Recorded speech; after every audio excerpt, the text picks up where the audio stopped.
Uzun zamandır ısrarla gündeme getirdiğimiz cami ve Kur'an kurslarımızın elektrik sorunu artık ciddi bir boyuta ulaştı. Öncelikle şunu belirtmek isterim. Cami, Kur'an kurslarımız, hatta resmi bir kurum olan müftülük binalarımızı bile arsasından tutun da inşaatı, tüm yapılış aşamaları, döşeme ve İHŞ'sine kadar halk karşılamaktadır. Buna rağmen kalkıp da halktan elektrik faturalarını da ödetmek haksızlık ve adaletsizliktir. Nitekim resmi kurumlarımız okullar olarak, hastaneler olarak da nasıl ki okullarda velilerden elektrik faturaları ödemelerini istemiyorlarsa, nasıl ki hastanedeki hastalardan temin edilemiyorsa, cami gibi resmi kurumlardan da hatta müftülükten nasıl halktan talep ediliyor?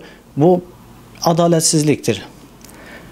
Tabi bu sadece camileri elektriksiz bırakmak da değil, aynı zamanda halkı Müslüman olan bir ülkede ezanları da susturmaktır. Bu da işin başka bir boyutu. Bu sorunun artık köklü bir çözüme kavuşturulması lazım.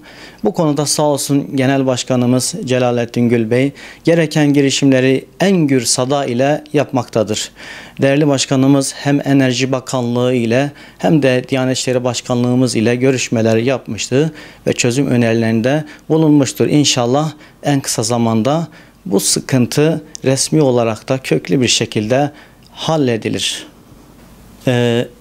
Enerji Piyasalarını Denetleme Kurumu camilerin elektriğini borç bahanesiyle kesen şirketler hakkında yasal işlem yapmalıdır. Çünkü bu büyük bir vebaldir.